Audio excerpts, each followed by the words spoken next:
महाभारत। ये दोनों अपरिहार्य हैं। जन्म और मृत्यु बारी बारी से होते ही हैं, ऐसा समझकर शोक करना उचित नहीं है। फिर एक दूसरा दृष्टिकोण स्वधर्म का है। जन्म से ही प्रकृति ने सबके लिए एक धर्म नियत कर दिया है। उसमें जीवन का मार्ग, इच्छाओं की परिधि, कर्म की शक्ति, सभी कुछ आ जाता है। इससे निकलकर नहीं भागा जा सकता। कोई भागे भी तो प्रकृति उसे फिर खींच लाती है।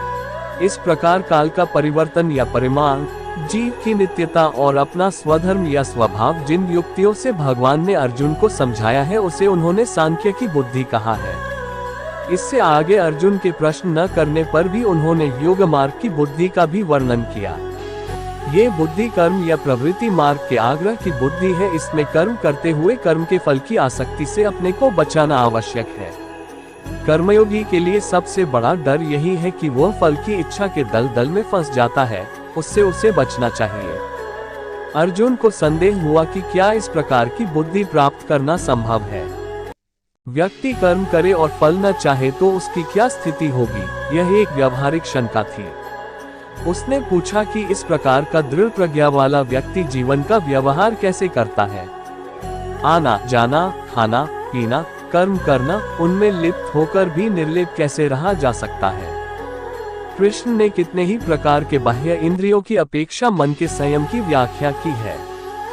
काम, क्रोध, भय, राग, द्वेष के द्वारा मन का सौम्य भाव बिगड़ जाता है और इंद्रियां वश में नहीं रहती। इंद्रिय जय ही सबसे बड़ी आत्मजय है। बाहर से कोई विषयों को छोड़ भी दे तो भी भीतर का मन नहीं मानता। विषयों का स्वाद जब मन से जाता है तभी मन प्रफुल्लित, शांत और हुए भी कर्म संन्यास का फल किस उपाय से प्राप्त किया जा सकता है। यही गीता का वह प्रसिद्ध आश्वासन है कि जब जब धर्म की ग्लानि होती है तब तब मनुष्यों के बीच भगवान का अवतार होता है, अर्थात भगवान की शक्ति विशेष रूप से मूर्त होती है। यहीं पर एक वाक्य विशेष ध्यान देने योग्य है। क्षिप्रम हि मानुष्य लोके सिद्धिर्भवति कर्मजा 412। कर्म से के नानात्व का ज्ञान विज्ञान है और नानात्व से एकत्व की ओर प्रगति ज्ञान है।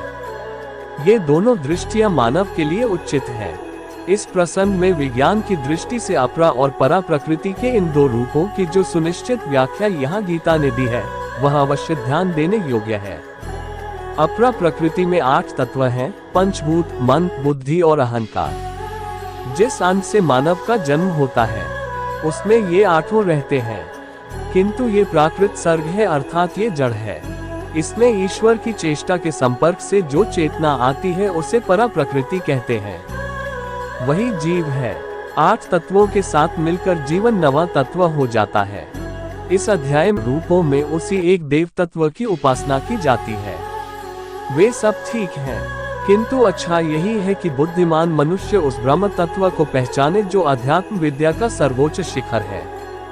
पंच तत्व मन, बुद्धि भी मैं हूँ, मैं ही संसार की उत्पत्ति करता हूँ और विनाश भी मैं ही करता हूँ। मेरे भक्त चाहे जिस प्रकार भजे, परंतु अंततः मुझे ही प्राप्त न कश्चिन। 8वें अध्याय संपादित करें कि संज्ञा अक्षर ब्रह्म योग है। उपनिषदों में अक्षर विद्या का विस्तार हुआ। गीता में उस अक्षर विद्या का सार कह दिया गया है। अक्षर ब्रह्म परमन अर्थात पराब्रह्म की संज्ञा अक्षर है। मनुष्य अर्थात जीव और शरीर की संयुक्त रचना का ही नाम अध्यात्म है।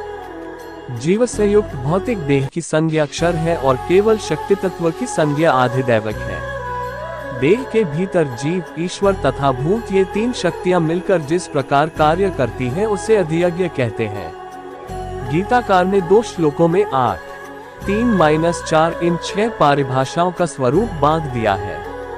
गीता के शब्दों में ओम एकाक्षर ब्रह्म है। 8, 13, 9वें अध्याय संपादित करें को राजगुह्य योग कहा गया है, अर्थात यह अध्यात्म विद्या विद्यारागी है और यह गुह्य ज्ञान सब में श्रेष्ठ है।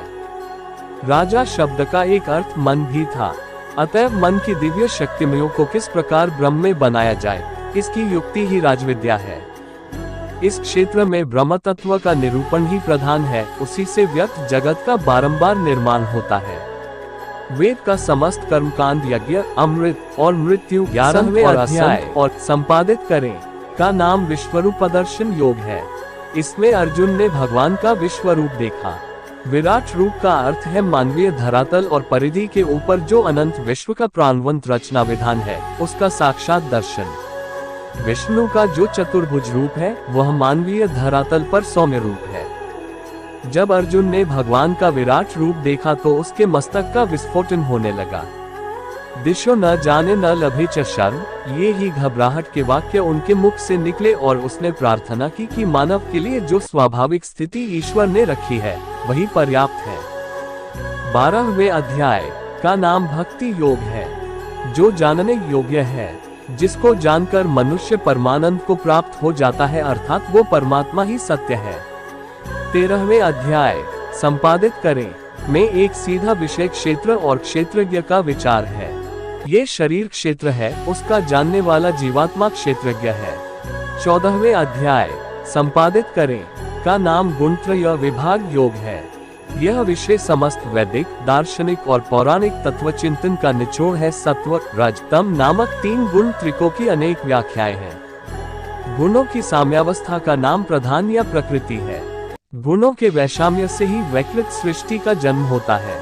अकेला सत्व शांत स्वभाव से निर्मल प्रकाश की तरह स्थिर रहता है और अकेला तम भी जड़वत निश्चेष्ट रहता है, किंतु दोनों के बीच में छाया हुआ रजोगुण उन्हें चेष्टा के धरातल पर खींच लाता है। गति तत्व का नाम ही रजस है।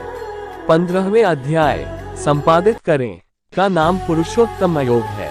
इसमें विश्व का अश्वत्थ के रूप में वर्णन किया गया है। यह अश्वत्थ रूपी संसार महान विस्तार वाला है। देश और काल में इसका कोई अंत नहीं है, किंतु इसका जो मूल या केंद्र है, जिसे ऊर्ध्व कहते हैं, वह ब्रह्म ही है। एक और वह परम तेज जो विश्वरूपी अश्वत्थ को जन्म देता है, सूर्य और चंद्र के रूप में प्रकट है। दूसरी ओर वही एक एक चैतन्य केंद्र में या प्राणी शरीर में आया हुआ है। जैसा गीता में स्पष्ट कहा है, अहम वैश्वानरो भूत्वा प्राणिना देहमाश्रित 15.14।